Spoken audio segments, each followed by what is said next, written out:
Hello and welcome back to the KCC channel. I'm Rob and I hope you are having a wonderful 2022. Today we're gonna jump into some ProRevenge. Our first story today comes to us from Pug C. Micromanager got what was coming to him. Let's jump right in. Some years ago, I worked at a logistics facility and leadership had a way of adding workload to middle management. Rarely did any of them last more than 3 years before they either got disillusioned or changed jobs somehow.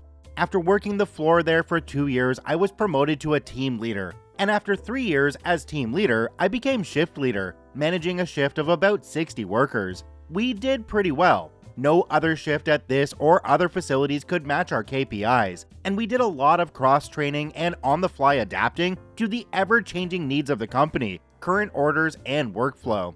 I found the work to be interesting and challenging until I got a new manager who bent towards micromanaging. It didn't take long before he wanted me to write a detailed log of how I spent my days, hours, and quarter hours. I told him this was a really bad idea, but if he wanted this, I would of course comply. The first week I accounted for every 30 minutes with a line or two, thinking this was enough of a waste of time, but I was soon informed of my mistake. New boss wanted more details and every 15 minutes accounted for. Again, I told him this wasn't smart, but I got overruled. The next week, I made sure to write 4 or 5 lines for every 15 minutes of the workday, like writing down the names of the workers who took the early lunch and who took the later lunch. I wrote the same lines for every 15 minutes if the task took more than 15 minutes, and so on. To his credit, he actually followed up on a few things the first 3 weeks, and if he had kept doing that, I wouldn't have complained much. But of course, he gave up after a couple of weeks. I noticed this when I made a reference to one of the follow-ups and how we had failed that specific metric for a good reason, but never heard anything from him. So from then on, I suspected he had stopped reading my logs. Cue malicious compliance. After keeping the logs honest for a few weeks more, I felt secure that he never read them. I started adding a few tidbits of my own making. At first, it was a line telling him that if he used a certain phrase when talking to me the next week, I'd buy him a soda. He never used any of the phrases, and thus never got free stuff. An example of a phrase could be, pineapples are best served hot, or apples are sweeter than oranges. General statements, but unlikely to pop up in random conversations. Boss still claimed he read every single one of my reports and ridiculed me for claiming it was a bad idea. As the weeks went on without having to pay up, my malicious compliance kept getting bigger and bigger. Eventually, I promised him $100 in cash if he would talk to me about a specific picking location in our facility during the next week. He didn't, but of course, I also started writing many relevant things into the logs, like questions for him on how to solve potential problems, telling him he needed to start planning for vacations well in advance of the holidays and such. Still no response in any way, shape, or form. If he really did read them, why not use them to get questions and potential problems on the record? So, after a year of writing logs that were never read and hadn't been opened since I saved them in the assigned folder, our great leader got himself into some trouble and tried to shift the blame onto his underlings. We didn't appreciate that, especially when the cause of the trouble was written in clear text in these logs from the very first moment we discovered there might be a problem, all the way up to where it was an ongoing hindrance that cost us more and more time and money every week. Eventually, a big meeting was called with all us foremen, team leads, shift leads, and middle managers, with several big brass observing our boss trying to fix the situation. Whenever he went for one of my people, I stood up for them and told them I took the responsibility for the entire shift. There was no need for him to call out my people, because I was there, and it was my responsibility. A gleam in his eye told me he was about to make me the scapegoat, and I sat there calmly while he tore me a new one. He didn't hold back and really gave me his all to such an extent that several of the big brass started stirring uncomfortably. They could probably sense he was overplaying his hand. After the tirade petered out or he had run out of steam, I asked him if he was done, and if he was done, if I could reply. He agreed and leaned back in his chair, confident in his character assassination of me. I took out my laptop, connected it to the big screen so that everyone could see, and opened the folder where my logs were saved. I pointed out that they hadn't been opened in a while, and that track changes had been activated and no changes had been logged by his username. My user was the only one that had made the logs, edited them, and saved them. I then went on describing the log entries where the problem was discovered, how we tracked its development and maturation into the big problem it was today. One of the best moments was when I could show everyone that we had in fact suggested several solutions to the problem many times. I had also logged that we had several meetings discussing the problem, its causes, and probable solutions, sometimes even directly asking my manager what he thought about them. There were logs that showed we had told him about this problem many times, in many ways, but no logs of any solutions or response from him. I was so focused on the presentation, I didn't really look at my boss, but when I was done, I glanced up at him, and I can safely say I never seen a face more angry than his. He was furious. But of course, his boss and his boss's boss were there, right next to him, so he couldn't do much. His boss asked him if he had anything to say for himself, but he didn't really. He claimed I had edited them later and filled in details not known at the time of writing, but he was obviously reaching for anything to save himself. One of the big brass asked about a phrase he had seen. What's so special about picking location?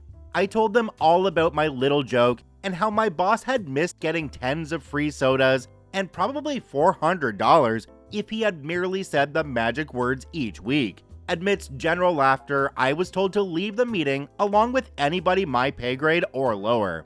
3 hours later, some security guy emptied his office of his personal belongings, and 2 weeks later, a new boss arrived from another facility. It took him 3 days to ask about pineapples and other apples, and he had made sure that there was nothing wrong with the aforementioned picking location. He also told me to keep the logs more general and only a few lines each day, but to also mention things of operative importance directly to him. Newest boss and me had a great relationship where he left me and my shift mostly alone, and we kept topping out KPIs for the rest of my time in that company. Micromanager boss that was fired eventually found a new job at a lower level at another company, but only lasted about a year.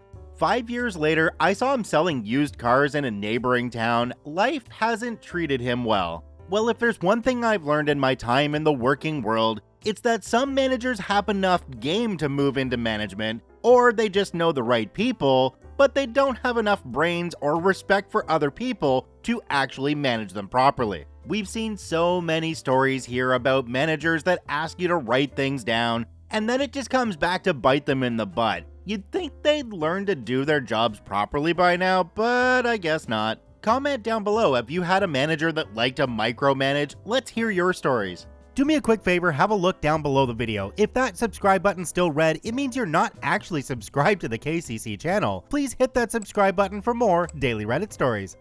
Our next story today comes to us from Switch SCE to Ox. Screw me on my bonus, make me do 2 jobs, enjoy the backwater you earned. Let's jump right in. This happened some years ago, but still seems relevant today, so I thought I would share the story. So, back in the 90s, I was working for a European-based financial firm. US offices were managed by Europeans with a regional head office in New York. Younger employees were generally underpaid and overworked, as in your first few years out of college, the promised reward was being promoted to a director position, where the salary, perks, and bonus structure would really kick in. Kind of like how law firms promote their younger lawyers to partners after a long wait. As junior associates, the only good news was that we received the same 5 weeks of vacation per year, plus a few weeks of sick leave as our European counterparts, which for me meant a lot of camping and staycations during the summer since I didn't really make enough to travel to exotic and expensive locations. The offices were set up in a way where the business development BD directors each had a junior associate. The BD guys would generally network, schmooze, and travel around their territories to meet clients and new prospects. Once back in the office, the BD guys would dump their meeting notes on the desks of their junior associates to follow up and land the business, aka the Hunter-Skinner model. As a junior associate, I was pretty busy assisting a BD, so I routinely rolled over at least 2 weeks of vacation every year.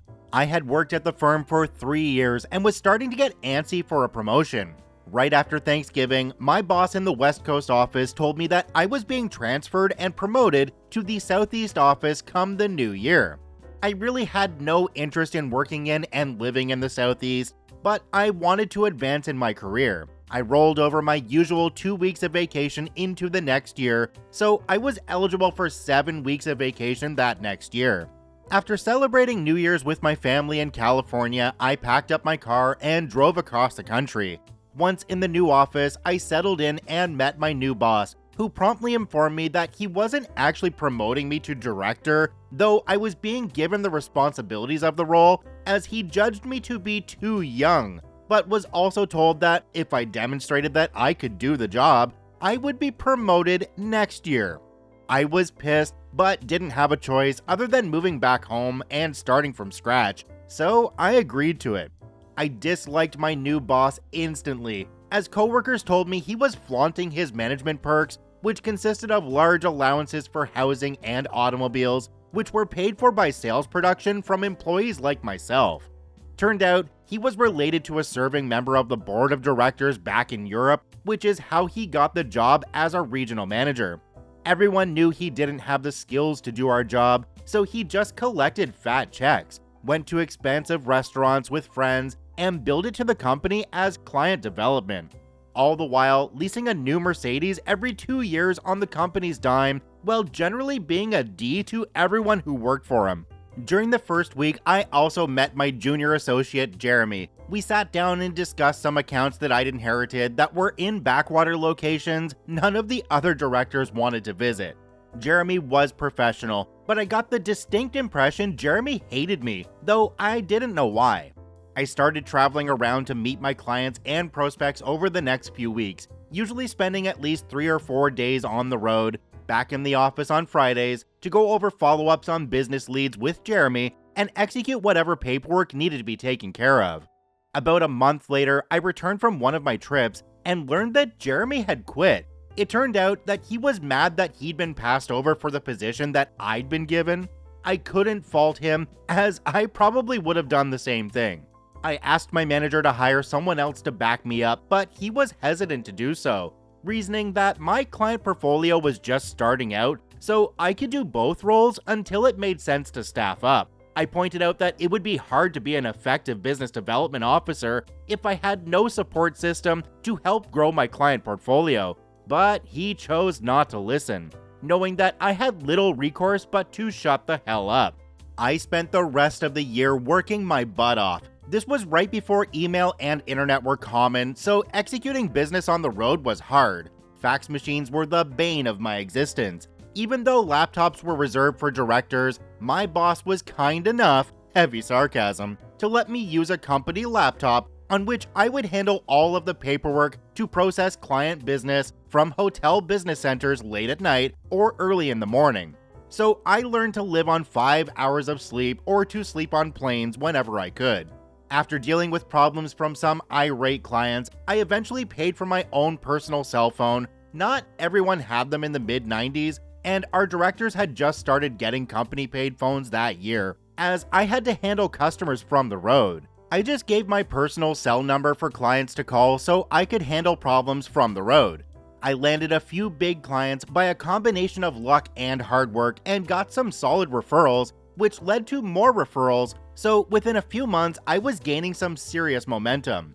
Since I didn't have an associate to help me, that meant I spent the weekends and late nights back at the office handling paperwork, then back on the road during the week. I was so busy working both sides of the job that by December of that year, I hadn't taken my mandatory 2 weeks of vacation. I had some new clients that needed to be handled by year end, so I was granted a vacation waiver, meaning that my 7 weeks of vacation would roll over into the next year, adding up to 12 weeks of vacation plus sick time for the coming year. It was a big hassle for HR to process the waiver, but since I had produced a lot of new business, my manager was all too happy to order it done. I wasn't upset about working through year end, though I flew back and forth to California for Christmas on a 24-hour turnaround. I rationalized it, hoping that I would get paid the first big bonus of my career in a few months. At that time, European firms paid their bonuses in mid-April, while employees of US-based firms got their bonuses by end of January.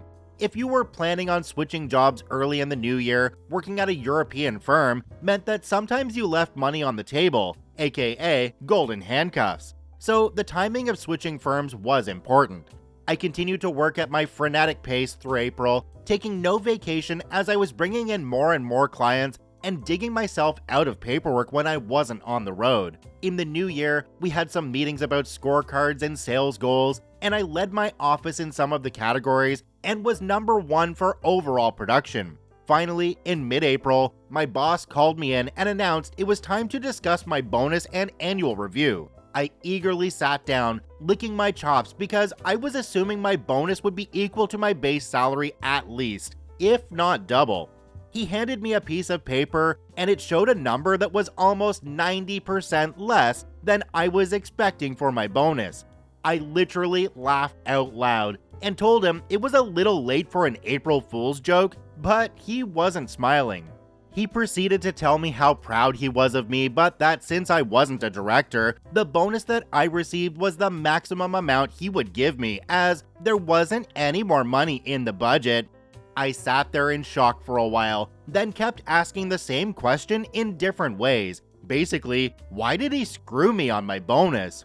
It was like talking to a brick wall. Despite pointing to the scorecard that showed me as the best producer in the office, all the while having no junior associate, he wasn't having it. I was crushed, but then asked him if he was promoting me to director since I had demonstrated that I could produce, hoping that title would be a gateway into the big payday the following year. He shook his head and replied, "Maybe next year, if you prove this year wasn't a fluke." It was a gut punch. He also rationalized that while my review was positive, I had some flaws that I needed to work on, mainly that I didn't work very well in a team atmosphere. I reminded him that I was a team of one, so there wasn't anybody on my team to complain about me. A switch finally flipped in my brain as I realized I'd just gotten majorly screwed, and there was no changing the outcome. I told him that I was feeling ill and that I would be taking some sick days, so I got up and left his office. Coworkers said I looked as white as a ghost as I walked out of his office, so they knew something was wrong. I forwarded my incoming calls to his extension, packed up my important papers in case I decided to never come back, then headed to my apartment in a complete rage. I called my family and told them that I needed to come home for some much-deserved vacation, so after drinking myself senseless for 48 hours and forwarding all my calls to voicemail, I called into work the following Monday and told my boss I would be taking a vacation week. He was pretty angry about the short notice as he'd been dealing with my irate clients contacting him about their problems since I couldn't be reached, and he didn't have much of a clue as to how to handle the paperwork necessary to do the work. So other associates were now being called in to help handle my workload. I flew home and made a few calls to people I'd worked with, hoping for some job leads. I managed to grab a lunch with an old associate who had left the firm, and he gave me some ideas and contacts, so I spent the rest of my vacation looking for a new job. I knew the timing sucked, so out of options, I went back to my job the following week. First day back, I looked at my HR data and realized that I still had 11 weeks of vacation to use that year, plus a few more weeks of sick leave. Around that time, there was a company-wide conference call to celebrate a big company milestone. I think the firm was 125 years old, but didn't care anymore. To celebrate the big anniversary, we were told we would be getting an extra week of vacation that year, meaning once again, I had 3 months of vacation in my account. As a high performer, I was also selected to spend a few weeks in New York during the summer and fall for some management training, so that meant additional time out of the office. The next month was a blur of looking at different vacation options for me to take that year. I had accrued a lot of hotel and rental car points and frequent flyer miles during the past year of traveling around, so I spent my days in the office doing as little client work as I could get away with, while spending the rest of my time on the phone with the frequent flyer and hotel points customer service reps, trying to squeeze as much vacation out of my miles and points as I could. By the end of May, I submitted my vacation request, which detailed how I was going to take 3 months of vacation in the 7 remaining months of the year. I submitted the forms to HR, and within a day, my boss called me in to discuss my schedule, as he realized I was basically going to be gone for almost 2 weeks out of every month for the rest of the year. I was wrapping my vacations around federal and bank holidays whenever I could manage it. He told me that he was rejecting my vacation schedule since there wasn't anybody to cover my clients in my absence. I told him to call in the HR rep to his office to have his stance officially on record. He objected, but I said I wouldn't discuss such matters without an HR rep present. HR was called in, and my boss told HR he was rejecting my vacation schedule, but HR responded that I was legally entitled to take the vacation days, so he couldn't reject the request. I also told him that, henceforth, I wouldn't be handling any of my customers from my personal cell phone if I was out of the office, so I would be forwarding my work phone to his when I was on vacation or doing business development trips. Also told him that I was going to Europe on 2 different trips and would be unable to be contacted since I didn't have a company-issued cell phone. He was pissed, but he knew that unless he promoted me to director and issued me a cell phone, he couldn't do anything about my new stance. After that, I only did business development in areas where I like to travel and, more importantly, vacation. Until that point, I had always said yes to any meetings in backwater locations if it represented a chance to land a new client.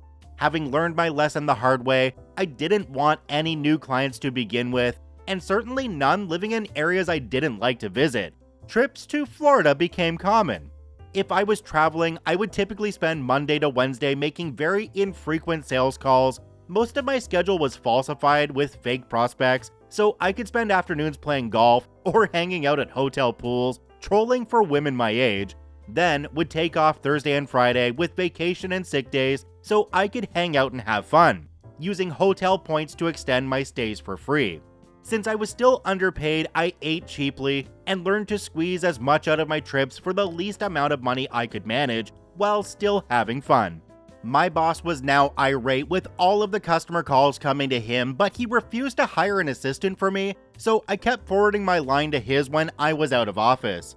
Whenever I was back in the office, pretty infrequent at this point, he would routinely lambast me with verbal warnings about poor performance reviews, but I would just shrug my shoulders and tell him that maybe he was right not to promote me to director since I was such a disappointment. He was also pissed because he'd been commended for having such a high-producing office the year before, mostly courtesy of my efforts, and now he was getting a lot of heat from New York that his new client numbers were down.